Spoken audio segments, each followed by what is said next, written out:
taken back. The only thing, thankfully, that people didn't find fault with were my performances. So at that stage when, my pairing with a certain actor or my choices of films or my clothes or my way, everything was being discussed threadbare. I spent a lot of time at home with my family. I think more than ever, I've always been a very family-oriented person, but I think more than ever I began to, there came in a transparency into the relationship with my parents where I began to express and share with them exactly how I was feeling. My sister and brother-in-law are very strong influences in my life too. And I would just keep telling them all that I was going through. And some in substance of what they said to me was like, talent can't be hired. You can hire stylists, you can hire physical trainers, you can hire a good nutritionist. So no one is questioning your talent, so you're in a very good space. And what are you here to do? Act. So go ahead and act. Everything else can be taken care of from the outside. And suddenly that made a lot of sense, It took a lot of introspection, like I said, and I went back to wearing what I liked wearing the most, which is a sari. Because when I came into the industry, people told me that, you can't be wearing a sari, you're so young. What are people going to think, that you're traditional or you're conservative, or it's just older to wear a sari. So I had begun to get influenced by all these things that were being told to me. And, but when I was going through this time of self-talk, I somewhere told myself that, I can never make each one of you in the room happy. Someone at some point will find some fault with me, and which is only fair where there is more than one person in a room. That is bound to happen. There are bound to be differences. So how do I make sure that there is one person on my side always? I said that I can't make sure anyone but me is on my side always. And that's what I decided to do. So whatever happens, I look at myself in the mirror and I say, how can this get any better, instead of saying, how can it get any worse? So I think that's what it is. So again, I'll come to the moment of the self-belief when it developed. And you had these fantastic movies, For the Dirty Picture, I must tell you, in a world where competition is so high, like Vidya said, she decided to focus on her talent, and then rest everything had to follow according to the story. So one movie, The Dirty Picture, which was made on the story of a real actress from the South who became in her times the big sex symbol, which was a huge disruption, at that time, in the cinema of that time. So Vidya was playing the role of this actress. And she actually put on like 12 kilos for that. Which wasn't difficult at all for me. Not for me. So a lot was made of it, and I'd say, I had to eat a lot, but I was kidding. And then Ishqiya. I think of Ishqiya happened before. So I'm just going on those movies where we see the new Vidya, who had conviction and who was picking scripts, or directors were writing those scripts, seeing that new focus on talent. Maybe you can tell us a bit about that. But Ishqiya, we saw a no makeup look, which was absolutely something. I don't know how much courage that took again to go on screen without makeup. So can you talk a little about the choices and the belief systems that have been developing along with your rising self-confidence and your rising belief in your own talent, and showing the talent above everything else. Everything else comes, but the talent is foregrounded. So what kind of beliefs have been developing in you, which have resulted in those kind of choices that we see outwardly? Okay, going without makeup, you're okay with it, but you must be developing some sort of belief system about what it means to be a human being, what it means to be a woman, and what it means to be an actor. Because from now on, your choices will be determined by your beliefs. Like you very beautifully put in that interview that I was just privy to. My work is an extension of my beliefs. So, what are those new beliefs that you have developed in this beautiful journey of going through, this whole phase? So, what is the understanding that you have arrived at as a human being, as a woman, and as an actor? I think the beliefs did not develop over time while we learn and grow every single day. And on a film set, the growth, I think, and the learning is that much more accelerated because you're living two parallel realities at the same time. I do think that the beliefs were there. At that time, I somehow developed the courage to follow my beliefs.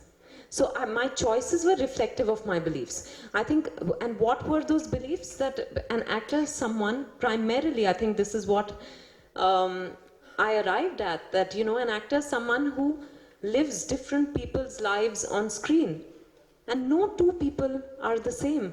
So whatever that difference means, sometimes it's in a mannerism, sometimes it's in the physicality of a character, sometimes it's in the voice. So whatever it takes to bring about that difference, I will do. So sometimes it's no makeup, sometimes it's putting on weight.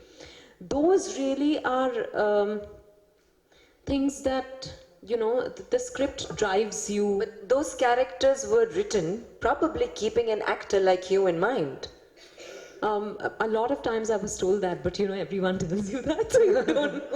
Not really, because those were new kind of roles, very strong female protagonist roles. So, they must be knowing this about you to have kind of... No, I'd like, as much as I'd like to believe that, I do think that, Ishkia, for example, was a script that had been written before, but had been put on the back burner, apparently. And then, I don't know, I hadn't even done any work for them to come to me with this film, but suddenly they came to me. They had gone to a few other actresses with the film, I believe, but when they came to me, I grabbed it with both hands, because what I found extremely interesting was that this woman, who from the appearance, she seems like a simple, you said no makeup look, one, she was oozing sexuality, she was unapologetic about it, and secondly, she was extremely manipulative, and you couldn't smell it. I think that was very exciting for me, because normally when you see a femme fatale, you imagine the person to be, we have stereotypes, so Western, cigarette in hand, maybe alcohol in the other. I don't know, there are stereotypes that we adhere to, but this was really breaking down the stereotypes. So I found that, and it was, I think, because there are all kinds of people. So does that excite you, breaking down the stereotype? Yeah, Is it something that challenges you, attracts does. you, and draws out something within you that I think you love so. to discover? I think as a person, as a woman, you see different kinds of people around you all the time. I know that there are people like the woman I played in Ishkia, whose name was Krishna. I know there are people like that. I know there are people like, different kinds of characters I've played. And that's what I think. I may not know them personally, but just knowing that there are different kinds of people, and that's where I think my sociology background helps me to believe in the possibility of possibilities. To believe that this is possible, but this is also possible. So this may not be true in my part of the world or in my world, but maybe that's true in your world. I think that's what spurs me as an actor. What about the environment that you're in? Evidently, it's a different environment, right? And you stand out as somebody who's unique, who's unconventional in her choices, who's who she is, who is her own person, and for whom there's a very thin line between the actor and the person. This sort of That's where the actor in me comes in. Yeah, that's making very, you feel like there's no difference. it's very contiguous. But No, I'm kidding. Yeah, sure. But the environment that you are, what do you feel about the environment? You're a very deep person. There's an honesty in you. You are searching for honesty. You're striving to live with that integrity of being one person. But is that so in the fraternity? You hear all sorts of things about the industry as such. Do you find people like you? Do you have friends in the industry who resonate with your kind of being? Or do you think it's a different world and you've got a little oasis in the middle of the desert and that's who you are? How do you feel about it? You know, finally, the industry is part of society, so the same people are inhabiting the industry. So it's just that insecurity is right really high within the industry, and we're less able to conceal it. I think it gets written about, it gets captured on camera, so that really is the difference. But I think there are all kinds of people. There are misconceptions or perceptions about actresses not having an opinion, not being well read, not being articulate, and I think I've seen all of that change. I think a lot of times actresses are expected to dumb themselves down, to fit into the system. It's convenient for everyone to let the status quo continue. But the truth is that I'm as much as it's flattering for me to say you're an exception. There are, I think, each one of us who's an exception has actually gone ahead and done something different or worthwhile. So obviously you've now figured out what kind of movies you want to do, the kind of self-belief and belief systems that you have that informs the kind of scripts that you choose, the roles that you pick. And not just that, in the causes that you espouse. For instance, you are the brand ambassador for this whole sanitation movement. In the villages, and like we were talking about India in the morning, that a lot of people and women they have no access to toilets and they have to go out and defecate in the open, in the fields. So Vidya is a brand ambassador for sanitation and also espouses the cause. There is a beautiful advertisement that she does, and I must share this with you. It's happened very recently. So she does an advertisement where she's seen telling a village girl that you have to ask your in-laws whether they have a toilet in their houses or not, and if they don't have it, well, refuse to get married and ask for it. It's your right to ask for a toilet in the house where you are going to get married. And so there's a whole narrative story to it. And recently, a couple of days back, there's actually a girl in a village who, inspired by what Vidya says on that advertisement, has actually called off a marriage because she asked the groom. I mean, she figured out that they didn't have a toilet, so she said no to the marriage. So you did at least about 100 advertisements before, at the start of your career. Those were perhaps the entertainment matrix. They were like, okay, there's a product, whatever it is, that's fine. Soap, oil, whatever. But now, as I said, because of a highly developed and a vocal, crystallized belief system, it informs your choices and you take up things that have a meaning. Also, you might be doing other things, but you go towards things. And you see this sort of social change happening because of that. What do you think is the next step for Vidya? We know in the movies you will continue to do movies that call out the actor in you and the unconventional Vidya, and we'll continue to see that. But do we also see a reinvention of Vidya as an agent of change in society? And does that double role inspire you? And do you want to do more of it? And do we see that happening a lot more of in the future, not just on television, but maybe at the grassroots in real life as well? I think I'm an actor first, and my focus will always be that.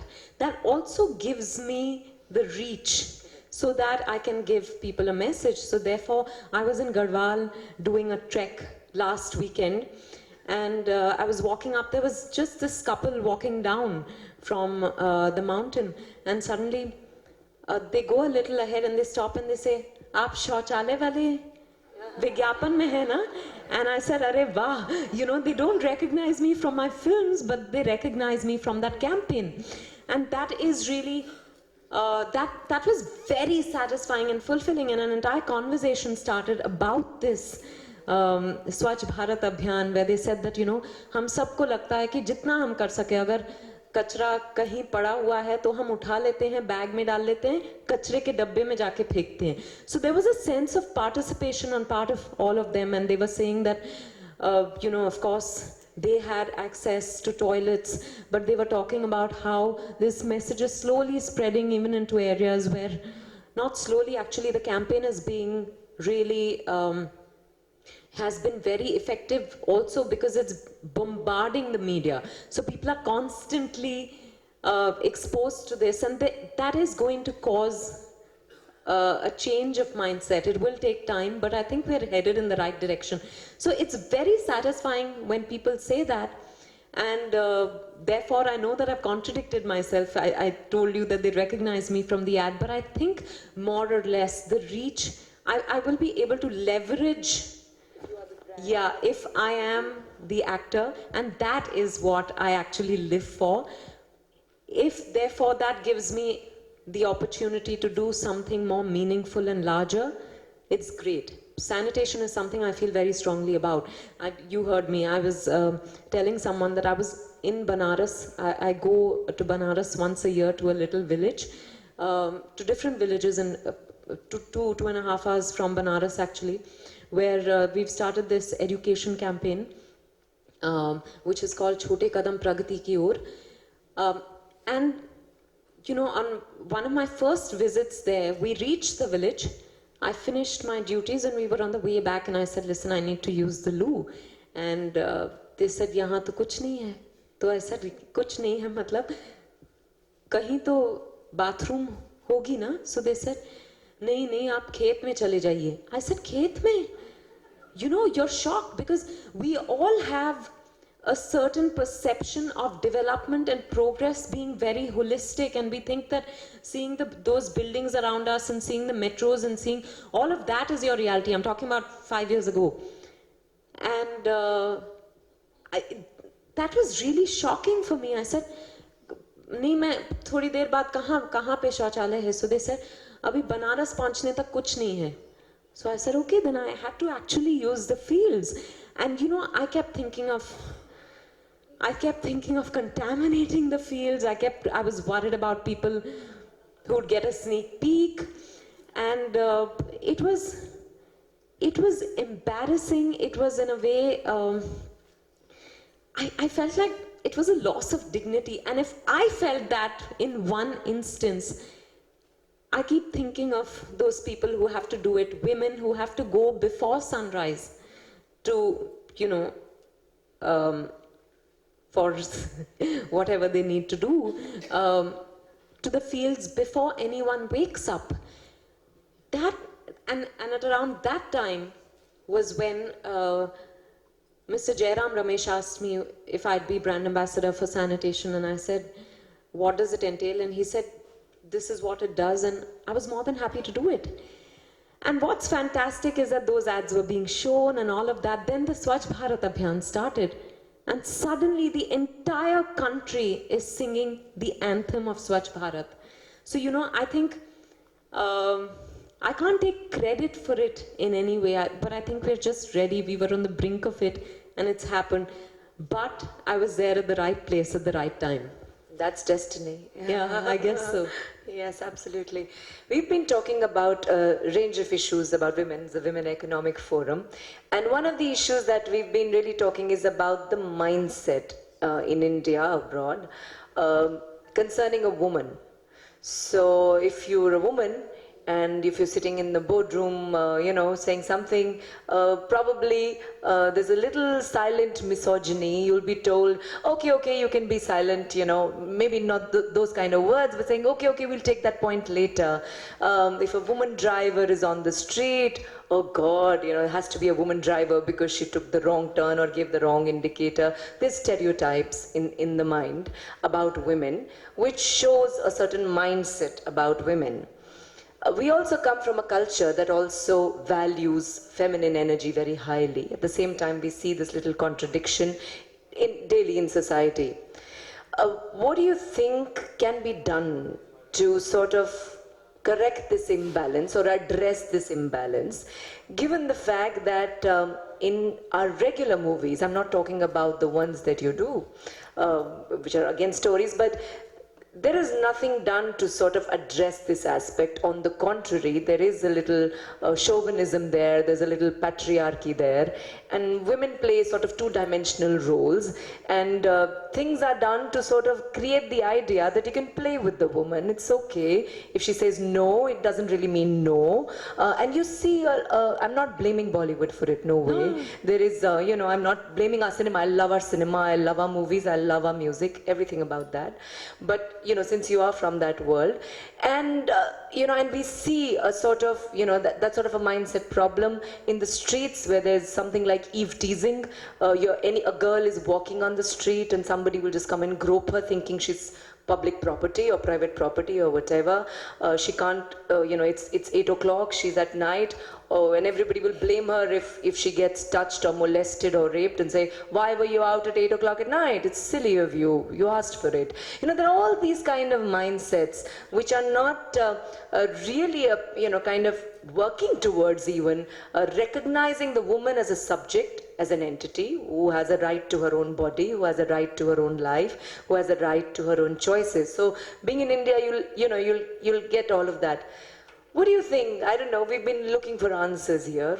What do you think women can do themselves to elicit a change in the mindset? Of course, one woman at a time, I guess, and then the collective self, as we have women connected from all over the world, being there for each other, at least getting the respect and love from each other. That's a good start.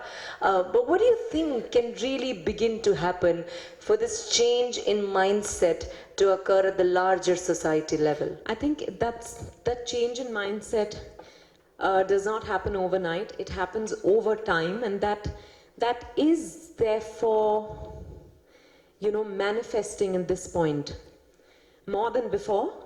And I think as we go on, you'll see more and more women who become aware of the fact that they have the first right to themselves. They have the right to their bodies, their minds, their choices, their everything, So I really think of course it has to be a multi-pronged approach, and I'm not the first one to say it, but it is going to take, we're dealing with, not decades, centuries of conditioning, where the woman, not just the man, has been taught that the woman is your property, the woman also believes she is the man's property. So, as much as we are educated and evolved, somewhere you believe that the man, at one point your father or your brother, at another point your husband, and then your son or your male boss, someone or the other has that right over you. Therefore, intentionally, unintentionally, you give up control over yourself in the hands of men. So I don't think it's just men. We women are also perpetuating that. And that, I find it most amazing when, women wear, powerful women wear slightly plunging necklines, and then there are other women who snigger and say, no wonder she's gotten to the top. So you are taking away, she chooses to wear what she does, but you cannot take away from her ability. But that's because we are constantly threatened for how the men are going to perceive us, and we want to earn favor with the men in our lives at every point. So because we derive our identity from them, we derive our identity either from the people we are related to or through association. So I think because we are vying for that attention, that male attention, because that's where the identity comes from, we are constantly insecure even with each other. So when you talk about a sisterhood, here it might be easier for us to acknowledge that, because we're a little more educated and we believe we're evolved. But for a lot of women who are not going out, who are not financially dependent, who are dependent on the men in their lives. I think how the men in the house perceive you, and therefore that Saas Bahu stories which have been going on forever, and all that comes from a certain need to be relevant to the men in your lives. I think that's conditioning that's going to take forever to break down. But I guess we are all aware, there's awareness, and not just through education, but I'm not a social media fan, but I will admit that I feel that today social media has, and the internet actually has really reached where most people haven't been able to, the nooks and crannies, and slowly people are becoming aware of a world different from their own, a world where it is possible for you to just be who you are and to have respect and to live your life the way you want to. So I think the change is underway, and it will be for a while before it's an equal world. I don't know if that's possible. Oh, yes. Maybe we'll be, maybe then the other, the reverse struggle will begin. Possibly. That was a very, very insightful and a sensitive view of the whole thing, and very perceptive. So I think that's really a new way to look at it.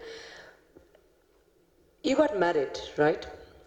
And in the industry, you have this thing. The moment the actress gets married, her career is finished. She's not going to get films. She's not going to be asked. But it hasn't happened for you again. You're reversing every bit of the formula every time. So why is it different for you? No, I think it has been actually, if you look at yesteryear actresses from Nutan to Sharmila Tagore, there have been a lot of actresses who were married and had very successful careers. Something changed in between, of course.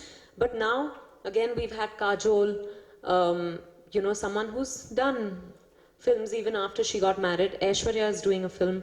Now Kareena is still working, I'm working. So I think the thing is that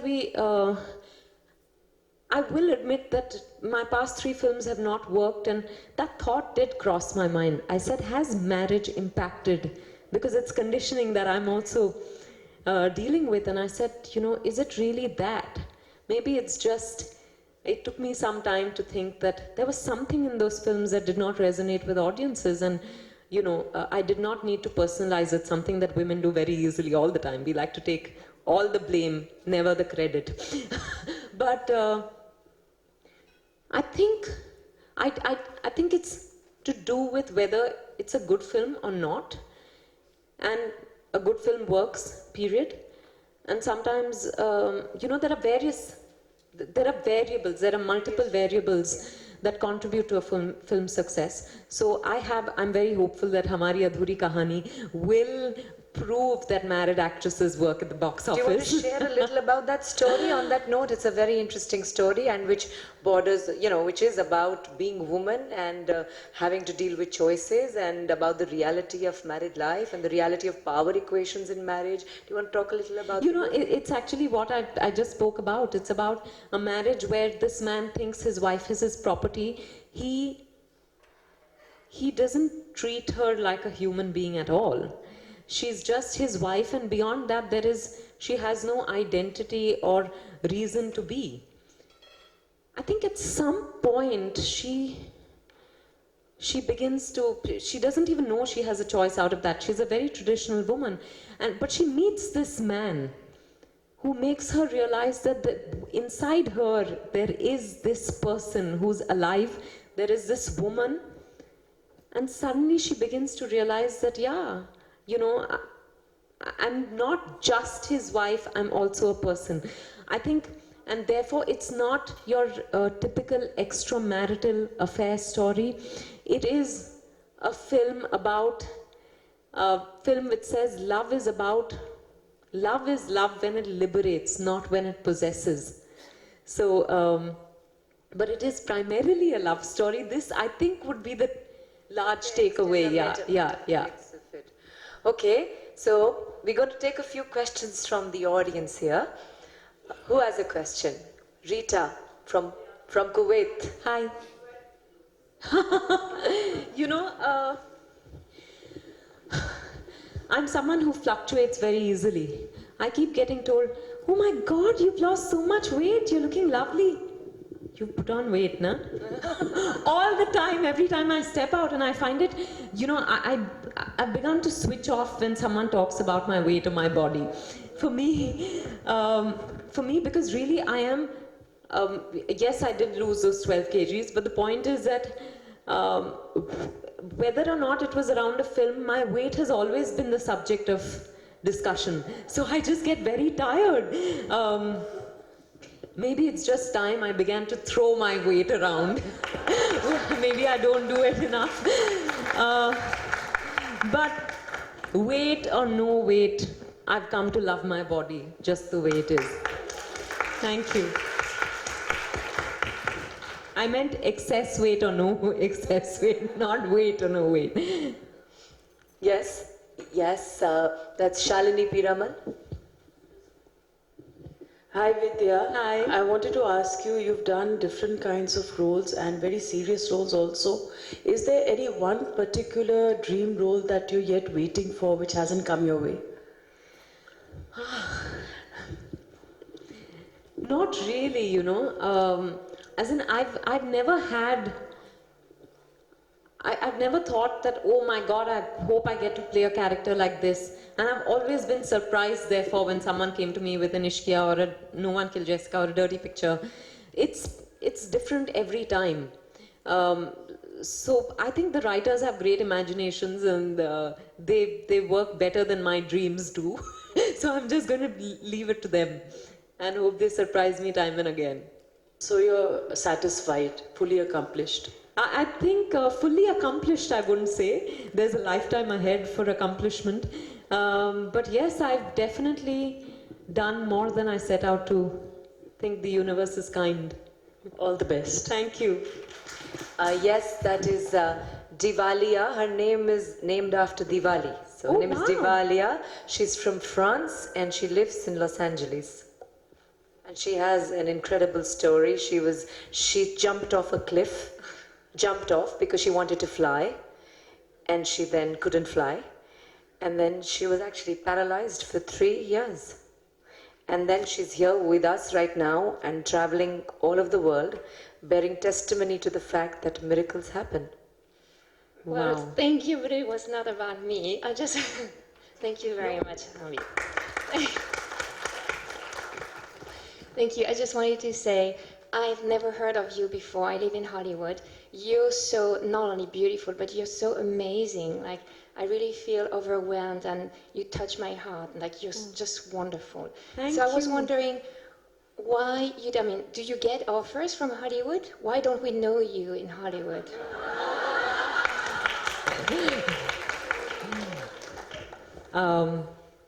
You know, George Clooney wanted to marry me. You should have said yes. In my dreams. No, I'm kidding. No, I haven't got any offers from Hollywood, very honestly. And I'm very happy with the work I'm doing here, but I am a greedy actor. If there are good offers, I'm willing to go anywhere in the world. But I don't know why there haven't been any offers yet. Okay, so we need to change that. So we started already with the social media. I'm sure that my publicist, Denise O'Brien, also started to tweet and yes. Oh!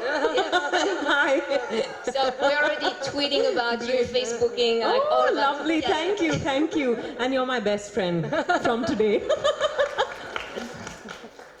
Thank you. Thank you. Who has a question? Yes.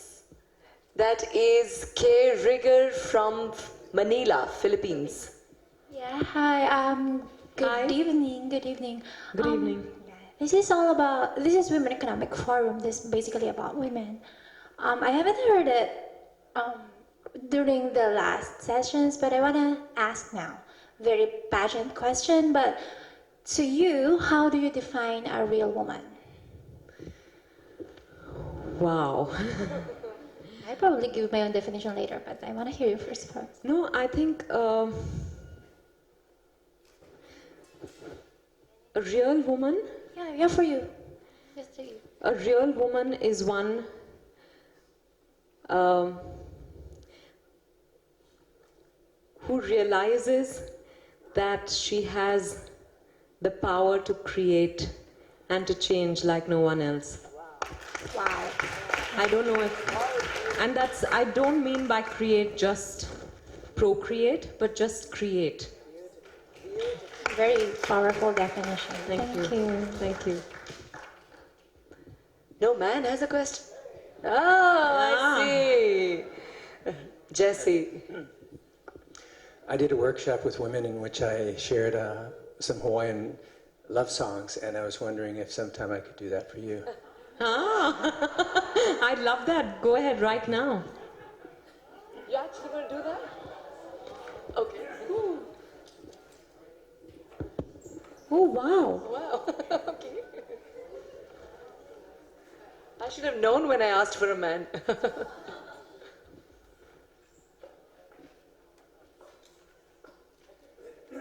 What instrument is that? It's a Hawaiian drum. Ipuheke. Wow.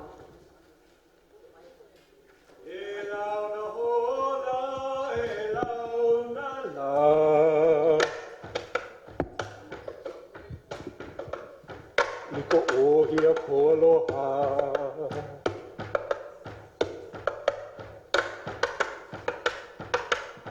Awana I ka pohia moe I ka la.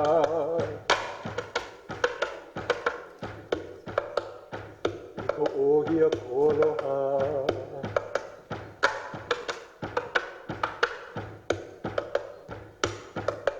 I haalele aku o I kua kahi au.